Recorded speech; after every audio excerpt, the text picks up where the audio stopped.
नमस्कार दोस्तों, आपका इस वीडियो में स्वागत है। अपन जो 11 अगस्त 2024 को एलडीसी राजस्थान की जो एग्ज़ाम हुई उसके जो क्वेश्चन हैं उनको अपन सॉल्व कर रहे हैं और इसी क्रम में ये आज अपना तीसरा वीडियो है। और इससे पहले के जो क्वेश्चन हैं उनका आप डिटेल एनालिसिस देखना चाहते हो तो डिस्क्रिप्शन के अंदर अपने पार्ट फर्स्ट और पार्ट सेकंड का लिंक है, तो उसको आप देख सकते हो। चलो अब अपन शुरू करते हैं। सार्क का सचिवालय कहाँ पर स्थित है? तो दोस्तों सार्क है, इसका जो सचिवालय है वो काठमांडू नेपाल के अंदर है। तो सार्क किसे कहते हैं? तो सार्क है, इसका नाम दक्षेश भी है। अब यहाँ पर अपन इसको देखते हैं कि जो सार्क है इसका नाम क्या है? दक्षेश भी है। तो ये अपना, या तो आप इसको सार्क कह दो, SAARC, यानी साउथ इन, ये हो गया south Asian association for regional corporation. क्या हो गया इसका नाम? South Asian association for regional corporation. और हिंदी में इसको क्या बोलते हैं? दक्षेश, यानी दक्षिणी एशियाई क्षेत्रीय सहयोग संगठन। क्या हो गया? दक्षिणी एशियाई क्षेत्रीय सहयोग संगठन। और इसकी जो स्थापना है वो 8 दिसंबर 1985 को की गई थी। इसके जो संस्थापक देश हैं वो 7 थे और 2005 के अंदर 8वां देश है वो अफगानिस्तान को भी सम्मिलित कर लिया गया। तो इस समय इसके जो सदस्य देश हैं उनकी संख्या 8 है। अब दोस्तों ये कौन कौन से देश हैं इसको अपन थोड़ा याद करने के लिए क्या करेंगे कि ये भारतीय दक्षिणी एशिया के अंदर है। तो दक्षिणी एशिया का एक चित्र बनाते हैं। तो ये तो अपना, ये इंडिया आ गया, ये गुजरात आ गया, ये आ गया, और ये अपना नेपाल, ये सिक्किम,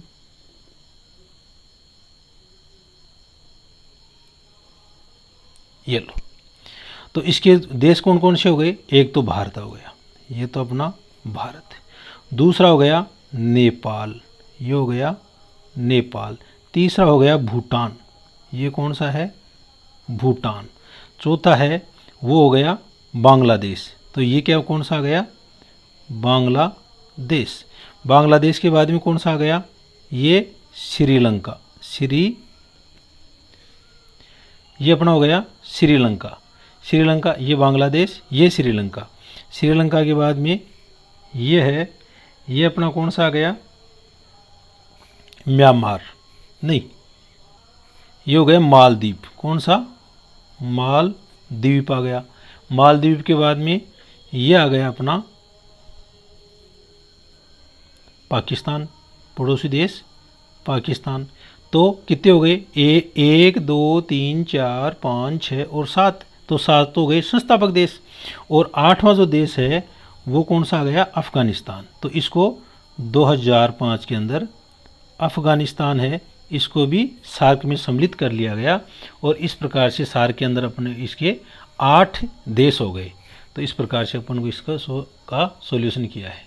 दोस्तों अगला क्वेश्चन है, नाटो का पूरा नाम, फुल फॉर्म क्या है? तो नाटो है, इसकी फुल फॉर्म है नॉर्थ अटलांटिक ट्रीटी ऑर्गेनाइजेशन। ये है, इसकी स्थापना है वो 4 अप्रैल 1949 को की गई थी।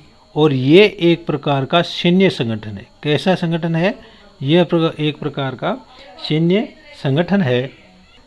इसके जो सदस्य राष्ट्र हैं उनकी संख्या है 32। इसका जो मुख्यालय है वो ब्रुसेल्स बेल्जियम के अंदर पड़ता है। कहाँ पर? बेल्जियम के अंदर पड़ता है।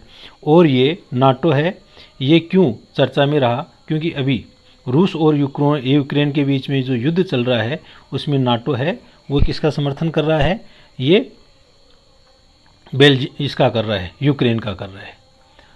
तो इसका आंसर क्या आ जाएगा? अपना 4 आ जाएगा। दोस्तों अगला क्वेश्चन है, अणुव्रत आंदोलन के प्रणेता कौन थे? तो अणुव्रत आंदोलन है, इसके प्रणेता आचार्य तुलसी थे। तो ये इसका आंसर अपना 3rd आ गया। दोस्तों अगला क्वेश्चन है,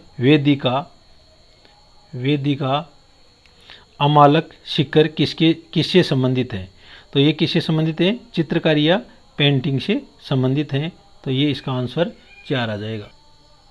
दोस्तों अगला क्वेश्चन है, नीचे 2 कथन दिए गए हैं। ब्रिटिश सरकार ने 1927 में सर जॉन साइमन की अध्यक्षता में एक आयोग का गठन किया जिसे साइमन कमीशन कहा जाता है। तो ये बिल्कुल बात सही है। कथन ब, आयोग में 7 सदस्य थे परंतु उनमें से कोई भी भारतीय नहीं था। तो ये भी बात सही है। तो उपयुक्त कथनों के आलोक में निम्नलिखित विकल्पों में से सर्वाधिक उपयुक्त उत्तर चुनें। कथन ए और ब दोनों असत्य हैं। तो ये तो नहीं आएगा। कथन ए सत्य किंतु कथन ब असत्य, ये भी नहीं आएगा। कथन ए सत्य है किंतु कथन ब सत्य, ये भी नहीं आएगा। कथन ए और ब दोनों सत्य हैं। तो इसका ये आंसर 4 आ जाएगा। अब अपन थोड़ा सा जो साइमन कमीशन है उसके बारे में चर्चा कर लेते हैं। तो स्वतंत्रता से पहले जब भारत के अंदर ब्रिटिश शासन था तो उस समय भारत के अंदर जो एक संवैधानिक विकास हुआ उसके अंदर महत्वपूर्ण जो कानून है उसमें एक तो 1909 का अधिनियम, जिसको क्या बोलते हैं अपन, मार्ले मिंटो सुधार। इसको मार्ले मिंटो अधिनियम या मार्ले मिंटो सुधार इसको बोलते हैं।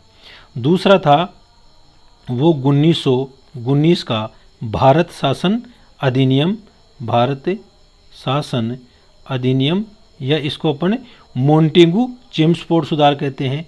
और तीसरा था 1935 का अधिनियम।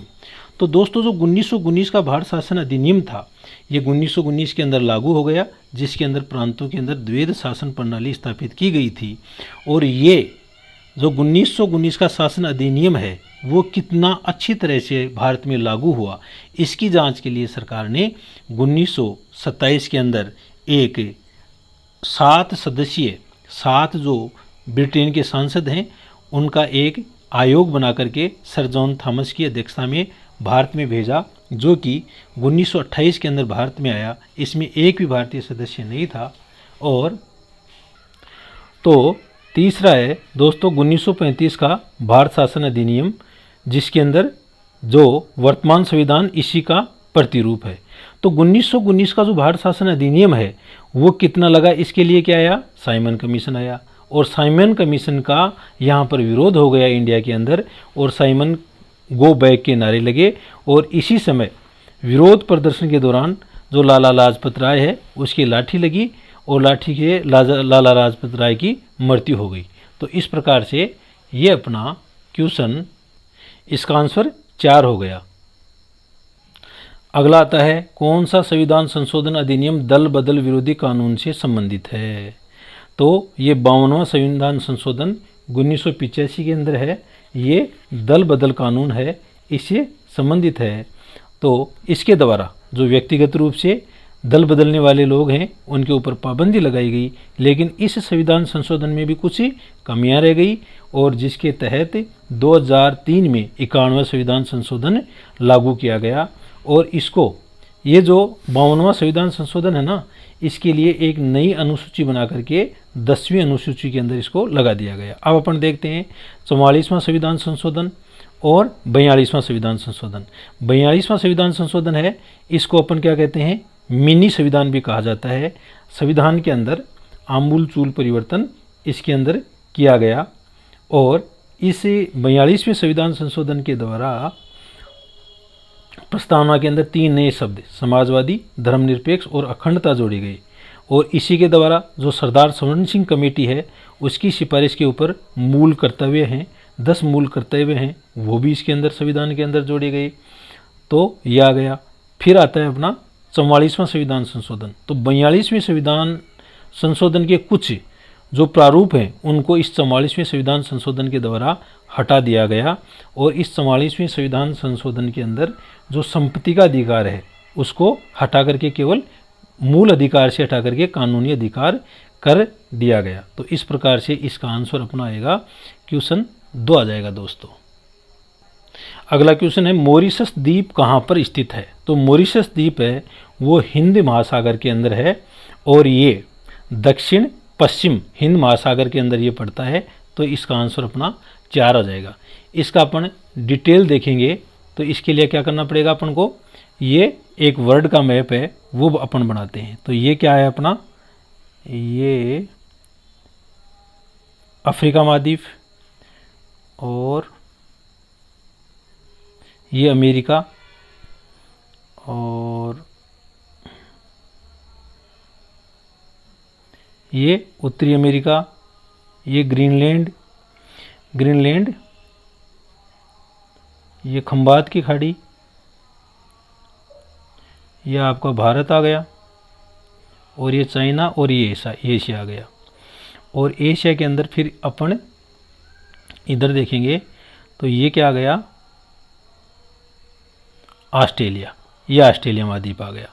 अब महासागर देखेंगे तो ये तो है अपना हिंद महासागर, ये आ गया अटलांटिक महासागर, ये आ गया पैसिफिक या प्रशांत, ये कौन सा आ गया, प्रशांत महासागर। ठीक है, तो इससे ये अपना आ गया मेडागास्कर द्वीप अफ्रीका के पास में, और इसके पास में ये अपना मॉरिशस है। तो मॉरिशस ये जो हिंद महासागर है इसके दक्षिण और पश्चिम के अंदर ये यहाँ पर पड़ता है। अब यहाँ पर क्या है कि पहले ये अपना ये स्वेज नहर है, ये खुलने से पहले क्या था कि ये जो ब्रिटेन है और ब्रिटेन, फ्रांस, पुर्तगाल के लोग हैं, ये अफ्रीका महाद्वीप के चक्कर काटते हुए और भारत और पूर्वी देशों के अंदर आते थे। तो इस समय ये जो टापू है ना, इस टापू के ऊपर जो जनसंख्या बसी उसमें ज़्यादातर जो लोग हैं वो भारतीय मूल के हैं, और ये लगभग 68% लोग यहाँ पर रहते हैं। इसलिए इसको मिनी भारत भी कहा जाता है, मॉरिशस को मिनी भारत भी कहा जाता है। और इसका अपना आंसर ये आ गया। ठीक है दोस्तों अगला क्वेश्चन है, आनंद मठ उपन्यास के लेखक कौन थे? आनंद मठ, तो आनंद मठ है ये बंकिम चंद्र चटर्जी के द्वारा लिखा गया। किसके द्वारा लिखा गया? ये बंकिम चंद्र चटर्जी के द्वारा लिखा गया। तो ये आंसर आ गया अपना 4। अब अपन थोड़ी आनंद मठ है इसके ऊपर और प्रकाश डालते हैं कि आनंद मठ जो उपन्यास है वो 1882 ईस्वी के अंदर बांग्ला भाषा के अंदर लिखा गया था।